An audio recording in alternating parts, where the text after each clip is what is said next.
بسم اللہ الرحمن الرحیم۔ شروع اللہ کے نام سے جو رحمان و رحیم ہے۔ ویل للمطففین الذین اذا اکتالوا علی الناس یستوفون وَإِذَا كَالُوهُمْ أَو وَّزَنُوهُمْ يُخْسِرُونَ۔ تباہی ہے ڈنڈی مارنے والوں کے لیے جن کا حال یہ ہے کہ جب لوگوں سے لیتے ہیں تو پورا پورا لیتے ہیں، اور جب ان کو ناپ کر یا تول کر دیتے ہیں تو انہیں گھاٹا دیتے ہیں۔ ڈنڈی مارنے والوں کے لیے اصل میں لفظ مطففین استعمال کیا گیا ہے جو تطفیف سے مشتق ہے۔ عربی زبان میں تفیف چھوٹی چیز اور حقیر چیز کے لیے بولتے ہیں، اور تطفیف کا لفظ اصطلاحاً ناپ تول میں چوری چھپے کمی کرنے کے لیے استعمال کیا جاتا ہے، کیونکہ یہ کام کرنے والا ناپ کر یا تول کر چیز دیتے ہوئے کوئی بڑی مقدار نہیں اڑاتا، بلکہ ہاتھ کی صفائی دکھا کر ہر خریدار کے حصے میں سے تھوڑا تھوڑا اڑاتا رہتا ہے، اور خریدار بیچارے کو کچھ پتہ نہیں چلتا کہ تاجر اسے کیا اور کتنا گھاٹا دے گیا ہے۔ گھاٹا دیتے ہیں۔ قرآن مجید میں جگہ جگہ ناپ تول میں کمی کرنے کی سخت مذمت اور صحیح ناپنے اور تولنے کی سخت تاکید کی گئی ہے۔ سورہ انعام میں فرمایا، انصاف کے ساتھ پورا ناپو اور تولو، ہم کسی شخص کو اس کی مقدرت سے زیادہ کا مکلف نہیں ٹھہراتے۔ آیت 152۔ سورہ بنی اسرائیل میں ارشاد ہوا، جب ناپو تو پورا ناپو اور صحیح ترازو سے تولو۔ آیت 35۔ سورہ رحمان میں تاکید کی گئی کہ تولنے میں زیادتی نہ کرو، ٹھیک ٹھیک انصاف کے ساتھ وزن کرو اور ترازو میں گھاٹا نہ دو۔ آیات 8 اور 9۔ قوم شعیب پر جس جرم کی وجہ سے عذاب نازل ہوا وہ یہی تھا کہ اس کے اندر ناپ تول میں کمی کرنے کا مرض عام طور پر پھیلا ہوا تھا، اور حضرت شعیب کی پے در پے نصیحتوں کے باوجود یہ قوم اس جرم سے باز نہ آتی تھی۔ أَلَا يَظُنُّ أُولَئِكَ أَنَّهُمْ مَبْعُوثُونَ لِيَوْمٍ عَظِيمٍ يَوْمَ يَقُومُ النَّاسُ لِرَبِّ الْعَالَمِينَ۔ کیا یہ لوگ نہیں سمجھتے کہ ایک بڑے دن یہ اٹھا کر لائے جانے والے ہیں، اس دن جبکہ سب لوگ رب العالمین کے سامنے کھڑے ہوں گے۔ ایک بڑے دن، روز قیامت کو بڑا دن اس بنا پر کہا گیا ہے کہ اس میں تمام انسانوں اور جنوں کا حساب خدا کی عدالت میں بیک وقت لیا جائے گا، اور عذاب و ثواب کے اہم ترین فیصلے کیے جائیں گے۔ کلا ان کتاب الفجار لفی سجین وما ادراک ما سجین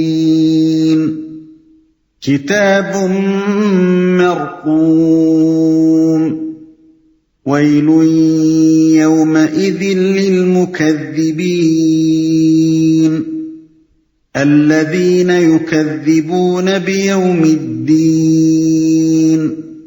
ہرگز نہیں، یقیناً بدکاروں کا نامہ اعمال قید خانے کے دفتر میں ہے، اور تمہیں کیا معلوم کہ وہ قید خانے کا دفتر کیا ہے؟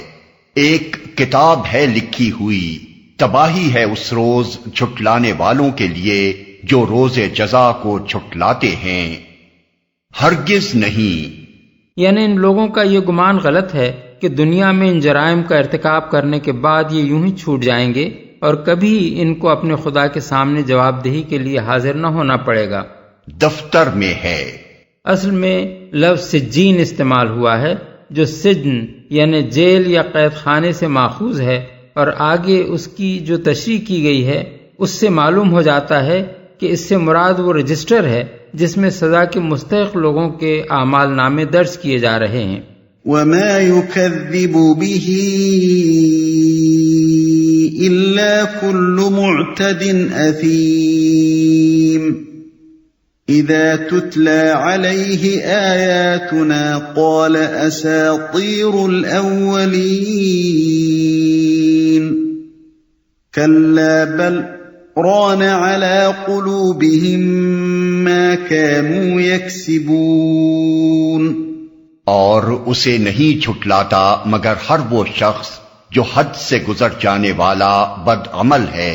اسے جب ہماری آیات سنائی جاتی ہیں تو کہتا ہے یہ تو اگلے وقتوں کی کہانیاں ہیں. ہرگز نہیں، بلکہ دراصل ان لوگوں کے دلوں پر ان کے برے اعمال کا زنگ چڑھ گیا ہے. آیات سنائی جاتی ہیں یعنی وہ آیات جن میں روز جزا کی خبر دی گئی ہے.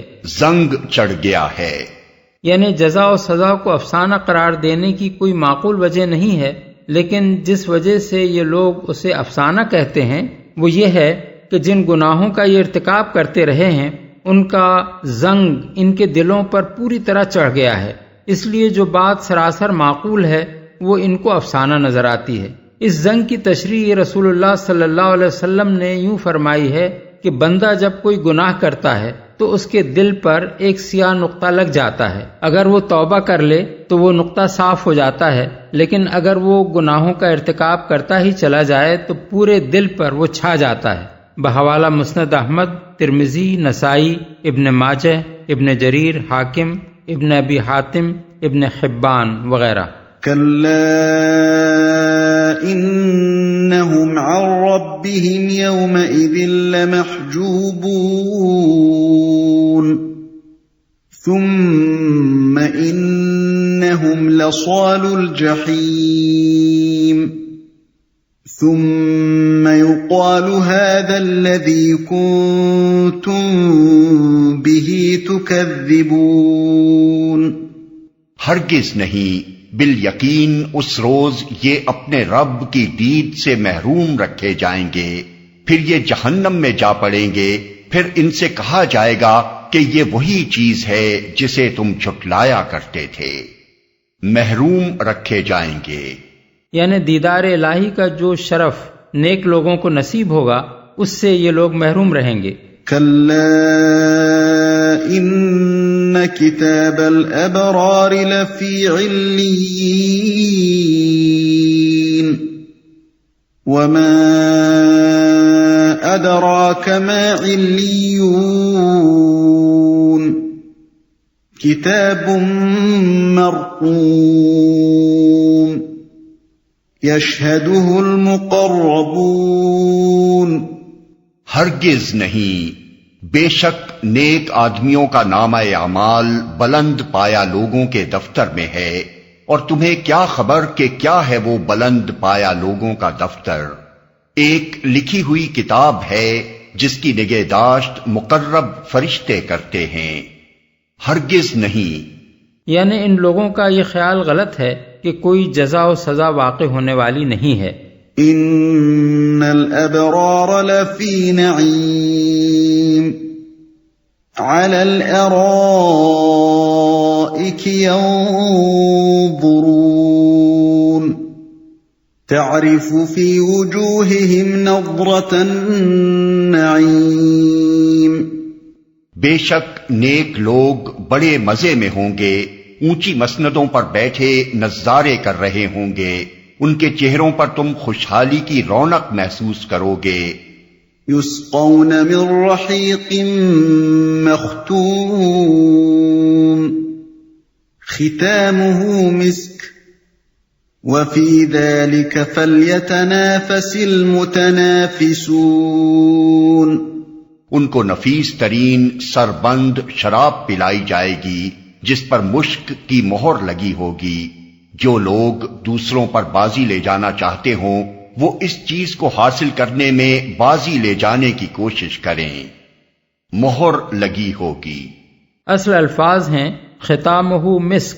اس کا ایک مفہوم تو یہ ہے کہ جن برتنوں میں وہ شراب رکھی ہوگی ان پر مٹی یا موم کے بجائے مشک کی مہر ہوگی. اس مفہوم کے لحاظ سے آیت کا مطلب یہ ہے کہ یہ شراب کی ایک نفیس ترین قسم ہوگی جو نہروں میں بہنے والی شراب سے اشرف و اعلیٰ ہوگی، اور اسے جنت کے خدام مشک کی مہر لگے ہوئے برتنوں میں لا کر اہل جنت کو پلائیں گے. دوسرا مفہوم یہ بھی ہو سکتا ہے کہ وہ شراب جب پینے والوں کے حلق میں اترے گی تو آخر میں ان کو مشک کی خوشبو محسوس ہوگی، یہ کیفیت دنیا کی شرابوں کے بالکل برعکس ہے، جن کی بوتل کھلتے ہی بو کا ایک بھپکا ناک میں آتا ہے، پیتے ہوئے بھی ان کی بدبو محسوس ہوتی ہے، اور حلق سے جب وہ اترتی ہیں تو دماغ تک اس کی سڑان پہنچ جاتی ہے، جس کی وجہ سے بدمزگی کے آثار ان کے چہرے پر ظاہر ہوتے ہیں۔